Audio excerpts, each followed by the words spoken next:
Welcome to this test ride with the Tesla Model S Hardware 2 with the current software version 8.1 17.17.4. And I will compare this to a previous ride, and this is going to be mixed roads, a little bit longer type of video. And one thing that we can notice right away is that on this road, on previous versions, we could see something that the car would interpret as lane markers. So we have the curbside coming and going a little bit, but it also marked the center line before as something to track, even if there is no actual lane markers. So that's one difference compared to previous versions.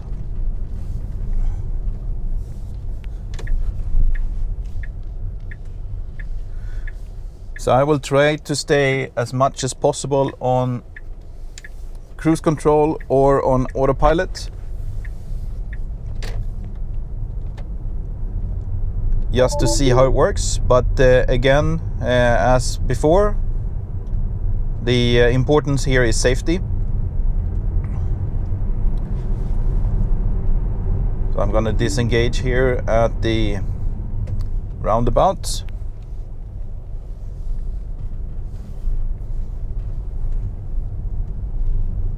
Let's see how fast it picks it up as we come out of this next road here.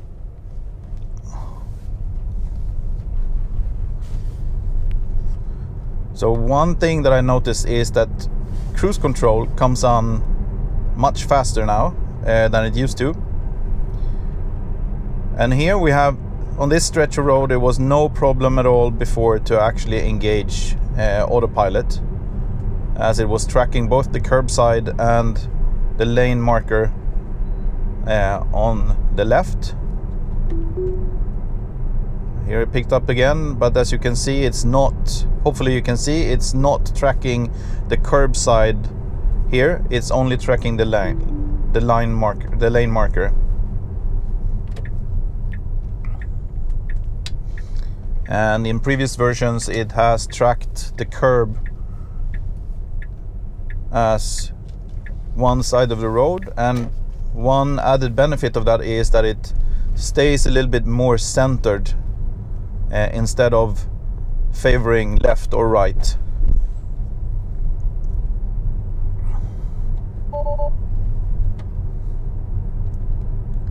So here again we have cruise control, and now we can move to autopilot. It still is not, it didn't have any lane lines, it couldn't work. And here there were no problems to run on autopilot before. And here let's see how it behaves with the center divider. That was cutting this really close, so I took it off. Let's see if we can get back here. And as you see now, it's because it doesn't see the curb, it doesn't stay centered in the lane.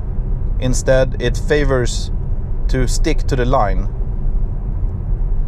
which on these type of local roads is not really good, because then you can get very close to oncoming cars, which can feel very uncomfortable.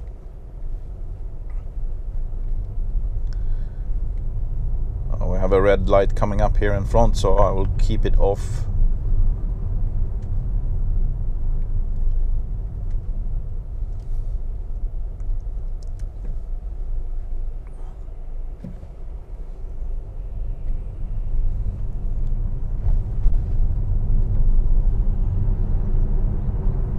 Switch lane. Okay, here we go.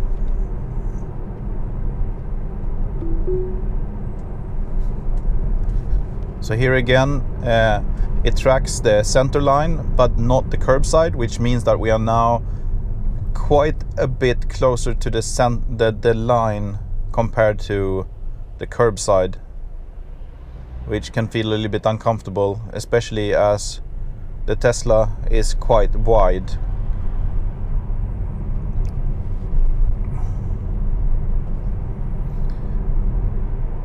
Well, what I have noticed is if you have good lines on both sides, it seems to perform better than in previous versions. And here for some reason there are clear lines both on the left and on the right, but it's only tracking the one on the right, which feels a little bit strange. But maybe it has something to do of how to favor the different sides. So now I'm gonna switch lane as I'm gonna turn.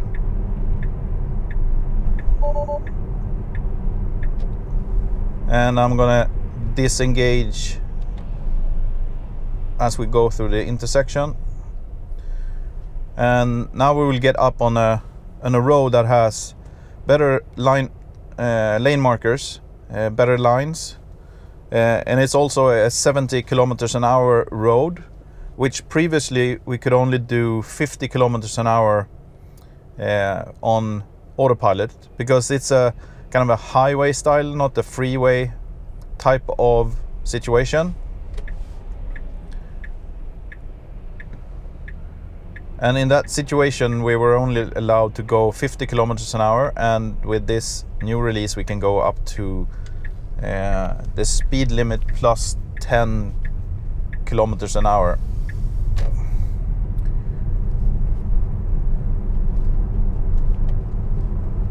So let's see if we can all engage just after this turn here, just to keep it safe.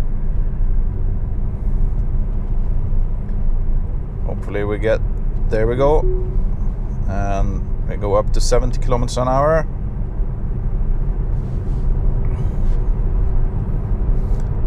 And here where we have good lines, it seems like the car is staying much better. It's more centered. The lines on the screen is not jumping back and forth as much as in previous versions, which I believe also have some influence on how the car moves relative to those lines to some degree, but not that much. So it seems much more stable in this version compared to, for example, 17.11.3, which I had on this car until just a few days ago.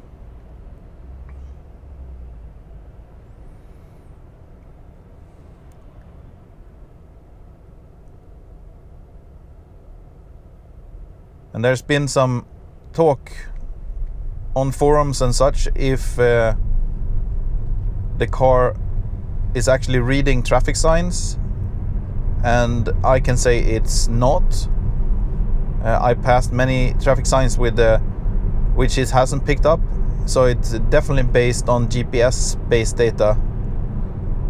And I also been on a number of roads where they have changed the signs but not the GPS based database, and it's not showing the actual speed signed on the road. It's using the old GPS data.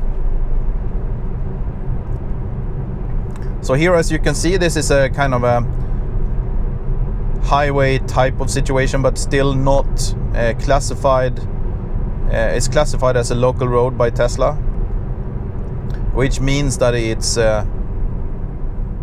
here you couldn't go more than 50 kilometers an hour. When with these good lane markers here, it's performs really well.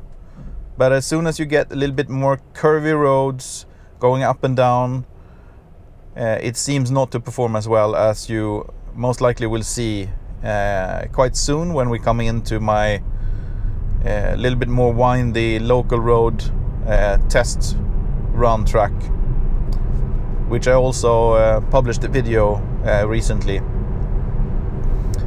So we need to change lanes here, and as automatic lane change is not working on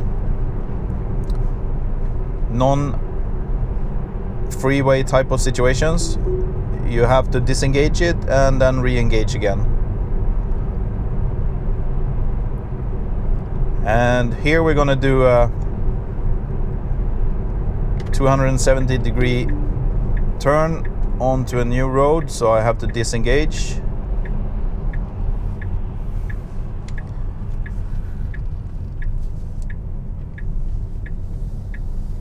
And let's see, as soon as we merge up on the road here, if we can engage again.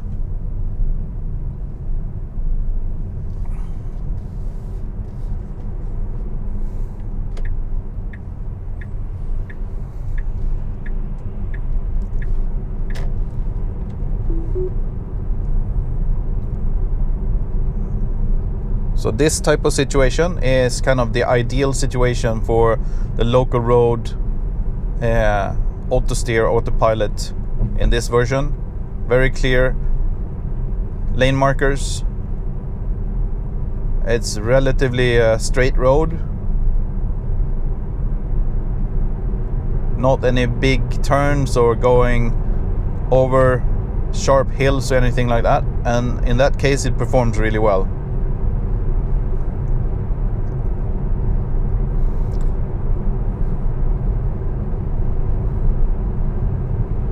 So here it feels really, really comfortable. Very, very nice. And it's an improvement over the previous versions I had. Then you could have a slight ping pong kind of feeling, moving a little bit back and forth. Not uncomfortable, but you could feel it. Especially if you're aware that you're more attentive to as a sitting in the driver's seat and kind of feeling what the car is doing. It would probably be something that you would not notice as a passenger. I'm gonna extend the distance a little bit here, so as we go into the slower section with it is a bit more windy as well, just to be a little bit extra safe. So after this traffic light, we will now come into my local road test part, a test run that I do on all releases. And yesterday when I did this run, it performed really poorly and disengaged a number of times. So let's see if we have any improvements today or not.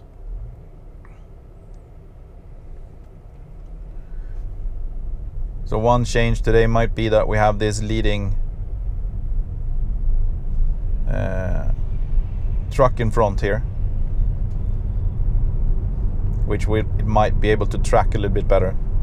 So now we have only a center line and curbside, and that's how it's going to be for quite a bit here, and that makes the car go not that smooth. And it didn't pick up that traffic sign for the speed, so I'm pushing it down myself manually to 50, which is the actual speed limit here. And just over this here, we usually lose all lines and I need to take over. That was the case yesterday. Performs a little bit better now, but not super good. It's getting there we go, very close to the curbside, so I need to take over. Re-engage again. And I have a truck just behind me that's really want to ride my tailgate, so I'm increasing the speed a little. And here we'll have to see how it handles the center divider. Kind of ping pongs a little bit back and forth. Performs a little bit better than yesterday, but not much.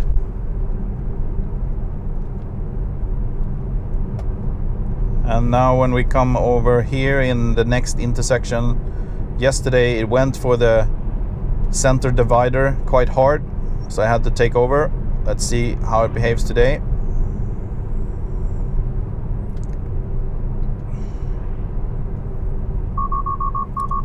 So it lost the lines and the curbside, and therefore I needed to take over. It didn't dive for the center divider, which it did yesterday, but it still had me to take over. So here it's gonna wear, yeah, it's not finding where it's going, so it's going very much back and forth, taking over due to the traffic behind. Let's see if we can engage again. Yep.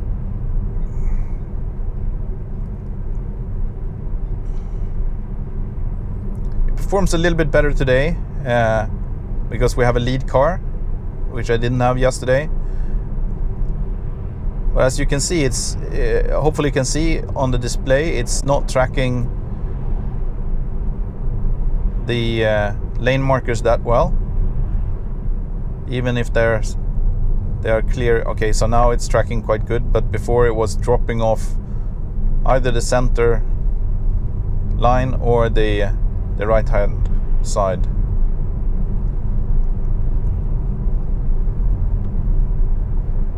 So now it's not recognizing the curb, so I'll have to take over so we didn't crash into this.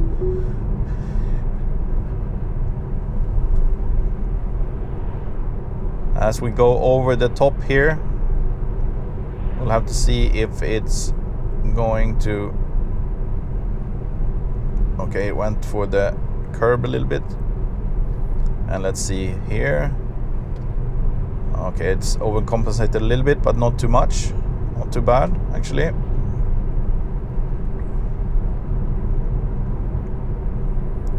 So one difference on this stretch compared to previous versions is that here on the stretch where it's a 70 kilometers an hour speed limit, I could move with the actual speed. So now we are on a 50 kilometer stretch, but people tend to go a little bit faster here, so I'll push it down a bit.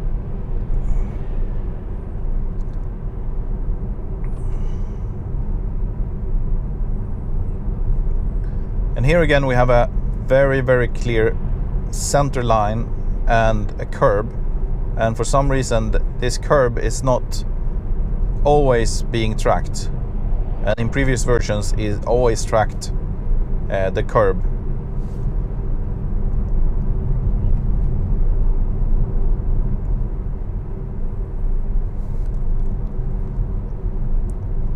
So we're coming up on a roundabout here very soon, which is the end of the local road test run.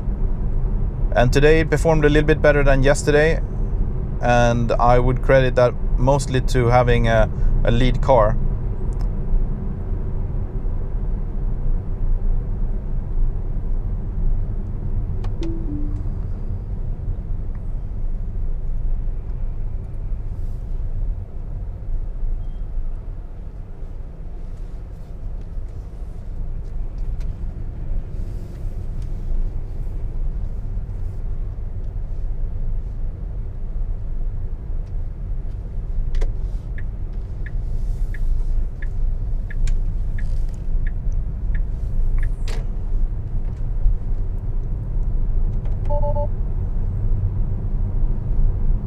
Doesn't see, so let's see, here we are gauging again. Now we have a curb on the right side, but it's not tracking it as... Okay, now it's not tracking it at all, and wearing off to the right.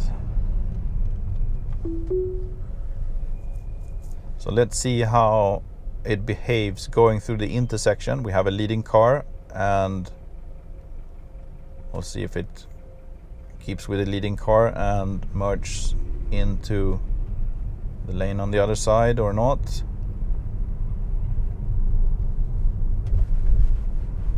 That was actually quite good. I wouldn't trust it, but that was good enough, I would say. So this is a 50 stretch here, but we have a very impatient guy driving a garbage truck here. let's see, we have a red light. Have to disengage for the red light, of course.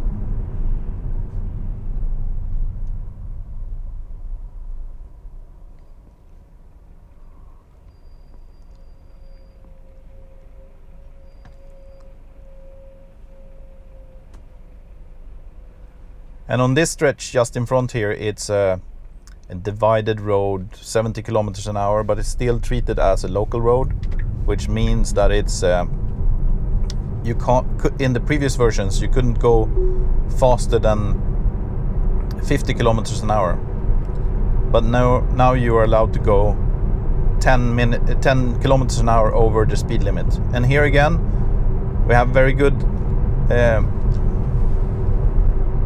lines on both sides, and in that case it performs really well.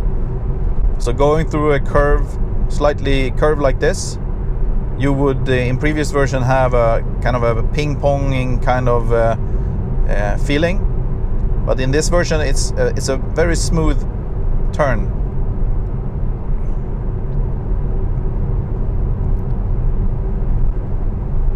Okay, I think it's losing the center line a little bit here due to the lighting conditions, and we have a red light.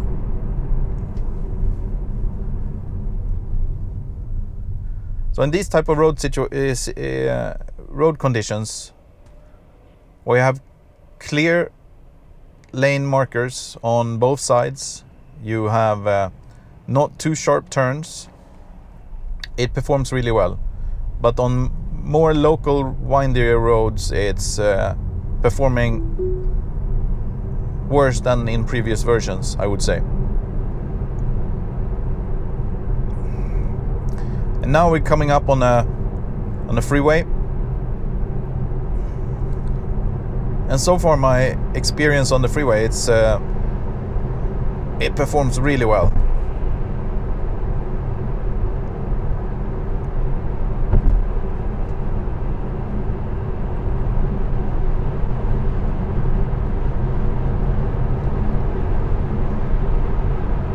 And as we get up on a freeway as well, automatic lane changing is also working, and you just indicate that you want to switch lanes, and it switches lanes for you automatically. And I do believe in Europe you need to have touched the steering wheel relatively close to when you do the lane change. So let's do a lane change again. You touch the steering wheel slightly, just give it a similar type of nudge as you would do in the hold the steering wheel type of situation, and it switches the lane for you. And in this version it's much more smoother than in previous versions. In previous versions, in the last version, the 7.11.3, you would have it would transition into the middle of, you go halfway and then do a pause and then do the rest, which felt really uncomfortable. And now it's much more smoother moving over. So in general, going on freeway situations where you don't have any traffic lights or anything like that, and good lane markers everywhere, it's really, really good. So thank you so much for watching, and I hope you enjoyed this video on the latest version of Autopilot and Autosteer. Thank you.